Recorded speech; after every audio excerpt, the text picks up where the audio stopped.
Greetings and welcome to the Fan Perspective. I'm your host Nathan Allen. This is my continuing coverage of the 2015 WNBA playoffs. This time discussing recapping the matchup between the Chicago Sky and the Indiana Fever.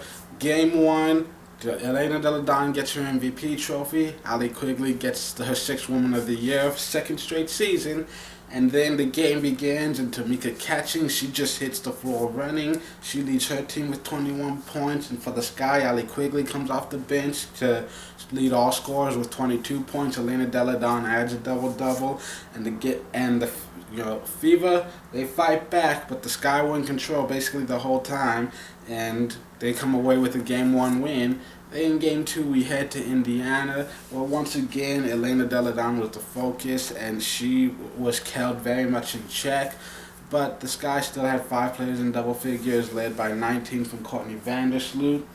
And it was never too far out of reach, but the Fever were basically in control the entire way. And you had 5 players in double figures as well, led by 22 from Catchings. They grab a win. They even up a series. And then last night, Game 3, back in Chicago, Delle Donne comes out on fire. She's just busting it from 3-point line. She has 14 points in the first quarter, and she has 21 at halftime. And the Sky look like the Sky have a big lead. They look like they have a really good shot at finishing this out. But Tamika Catchings, she wouldn't be outdone in this game. In the first half, she became the first player to 1,000 playoff points in her career. And then in the second half, the Fever, they came out hot. They took a big lead, and they looked to be in control for the entire second half. The Sky, they kept fighting. Delle Donne, she finishes the game with a playoff career high 40 points.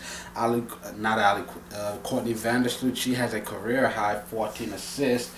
But the Fever, they had their entire starting lineup in double figures, including 22 from Shanice Johnson, led by 27 from Tamika Catchings.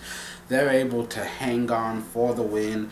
And now, for the 5th consecutive year, the Indiana Fever advancing to the Eastern Conference Finals. And nothing about this series surprises me because these are 2 amazing teams that boast good offenses, great defenses, led by 2 fantastic head coaches, plenty of star power on the floor. I mean, the only way you can be surprised by this is if you were actually expecting something. I mean, that's probably the best thing about this year's playoffs, is that for the most part, it really is completely up for grabs. Any team in the Eastern Conference is very capable of winning the finals. So, nothing shocks me about this Hall of Famer Tamika Catchings stepping up in the playoffs like usual, and a good group of players around her just really putting in that effort. And now they're gonna wait for the winners of the Mystics and Liberty game, which is gonna be played tonight. And then, from what I'm hearing, Thursday is going to be the first game of round 2. We just waiting to decide who is going to play who. So yeah.